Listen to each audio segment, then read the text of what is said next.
Assalamualaikum warahmatullahi wabarakatuh. Shalom, selamat malam. Perkenalkan, nama saya Novela Rombesano dari program studi Teknik Budidaya Perikanan NIT 20.3.003.097 dengan rekan saya. Mohon izin, perkenalkan nama saya Lara Tiani Herwawan dengan NIT 020 03 3094. Oke, baik, di sini kita akan bersama-sama berbincang atau menggali sedikit tentang ada dua topik yang harus kita bahas, yaitu topik pertama mengenai tentang pemanfaatan biota laut untuk obat-obatan. Baik, di sini saya sudah mempunyai beberapa pertanyaan untuk Lara dan rekan Siap, Lara harap siap menjawab. Baik, siap. untuk tidak membuang waktu, kita langsung saja ke pertanyaan yang pertama.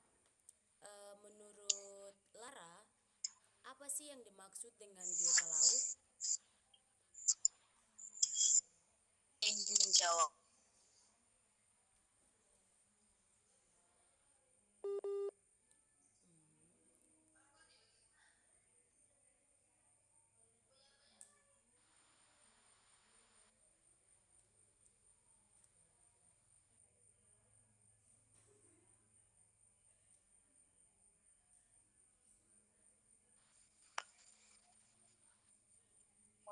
Mohon izin menjawab.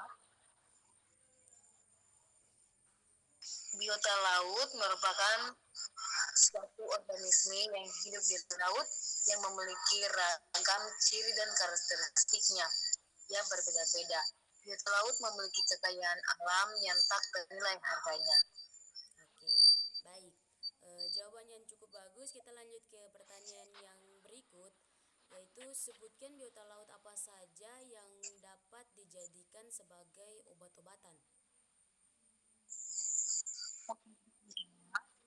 Yang pertama itu terumbu karang, yang kedua rumput laut, yang ketiga hutan bakau, yang keempat ikan, yang kelima lamun, yang keenam plankton, yang ketujuh koral, dan yang terakhir itu rumput. Oke, baik. Pertanyaan yang berikut, kita masuk ke rumput laut untuk mengenal lebih dalam rumput laut. Coba Lara sebutkan jenis rumput laut yang dapat dijadikan sebagai obat-obatan.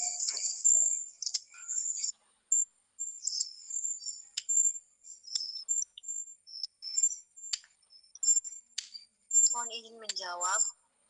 Terumbu karang berpotensi sebagai obat-obatan di masa depan. Terumbu karang dapat menyembuhkan kanker, radang sendi, infeksi, penyakit jantung, dan virus. Oke, baik. Pertanyaan yang berikut, kira-kira rumput laut ini digolongkan menjadi beberapa kelas. Coba Lara sebutkan. Untuk teman Ella bisa ulang pertanyaannya ya.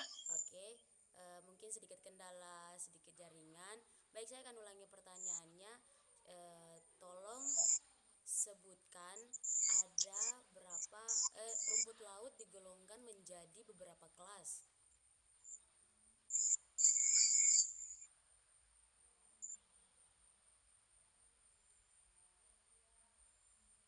Jawab Ella. Rumput laut merah.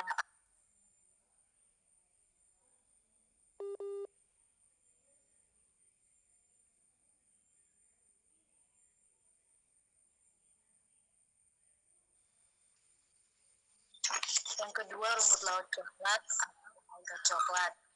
Yang ketiga rumput laut hijau atau alga hijau. Yang terakhir rumput laut biru hijau atau alga biru hijau. Oke, jawabannya sangat memuaskan.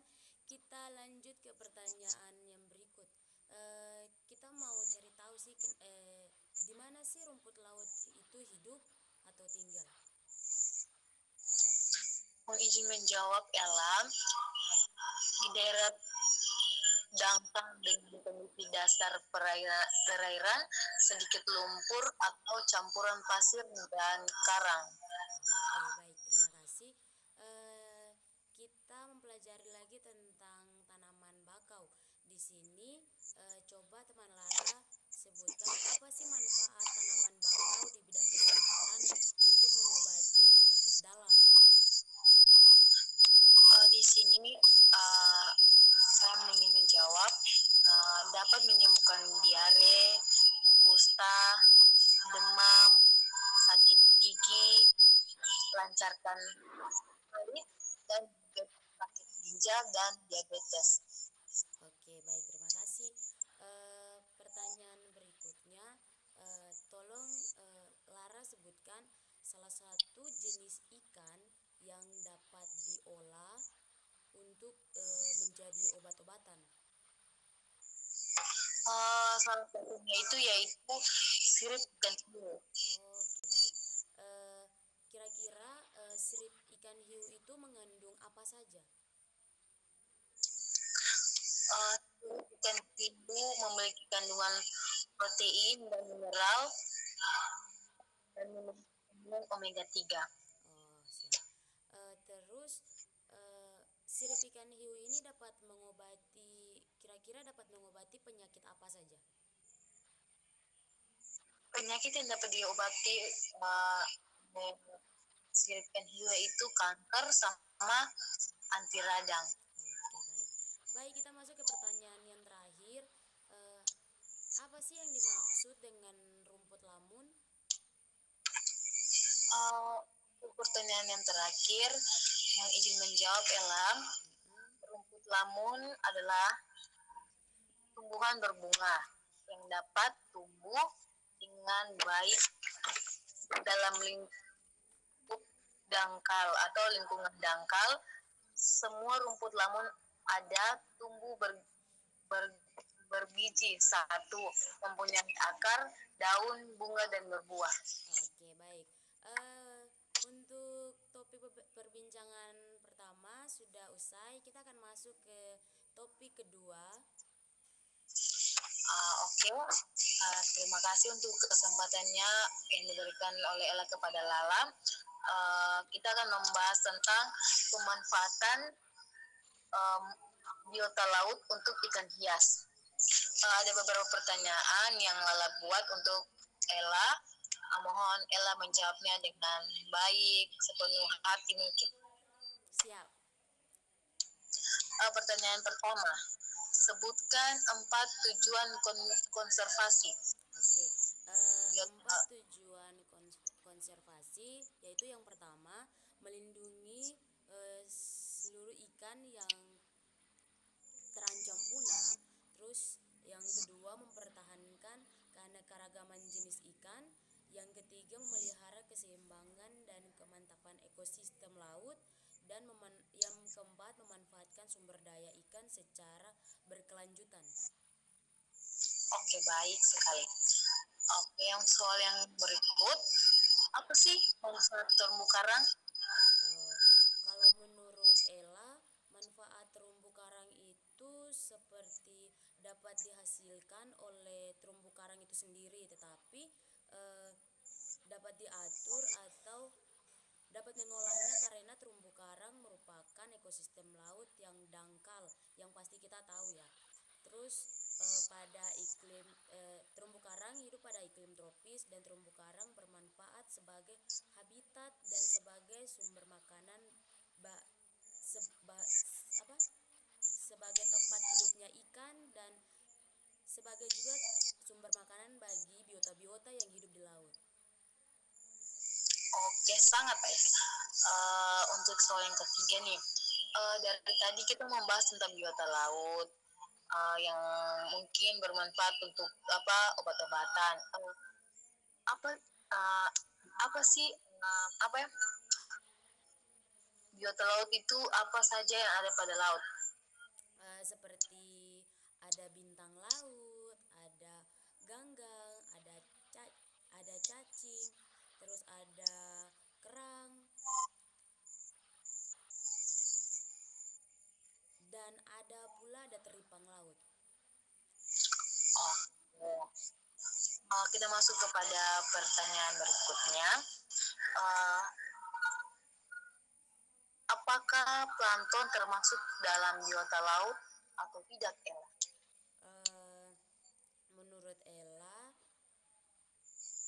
plankton itu adalah sebuah biota yang melayang atau mengapung dan mengikuti arus, dikarenakan plankton ini tidak dapat melawan arus karena plankton merupakan biota laut. Yang berikut, apa sih fungsi biota laut itu terhadap terumbu karang? Ini soal yang keenam ya, Ella. Oh, oke, baik. Coba pertanyaannya diulang. Oke, apa saja sih fungsi biota laut terhadap terumbu karang? Oh, fungsinya ialah dapat mempengaruhi ekosistem dikarenakan terumbu karang itu sendiri adalah salah satu rumah bagi ikan. Contohnya seperti jenis ikan Nemo yang berlindung pada terumbu karang. Oke, untuk soal nomor 7, yang ketujuh, coba Ella sebutkan jenis-jenis ikan hias air laut. Oke, baik, yang menurut Ella, setahu Ella nih, ikan-ikan hias air laut seperti blue rings, Arabian anglerfish dan blue anglerfish, blue anglerfish, emperor anglerfish dan griffith anglerfish. Oke, soal yang 8, biota laut apa saja yang tidak dihasilkan dari terumbu karang? Biota laut apa saja yang tidak dapat dihasilkan oleh terumbu karang?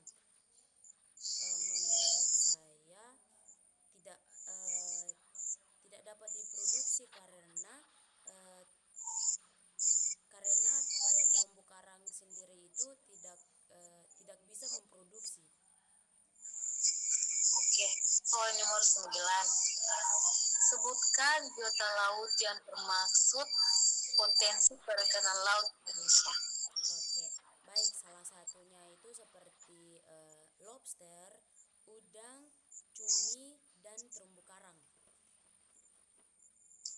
Oke, kita masuk pada pertanyaan yang terakhir.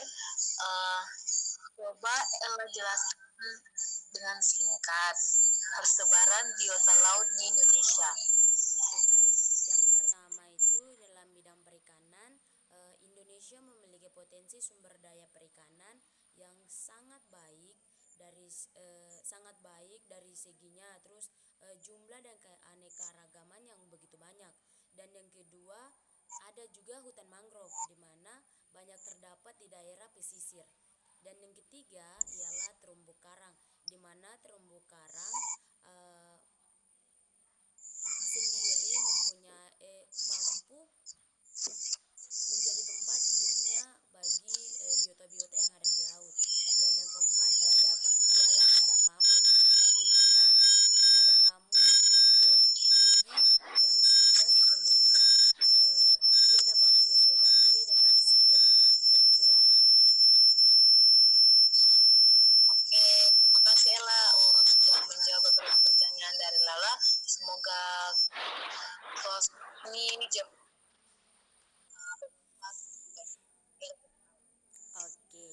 Oke, cukup sekian perbincangan antara Novela dan Lara. Kurang lebihnya mohon maaf. Wassalamualaikum warahmatullahi wabarakatuh. Shalom, selamat malam. um,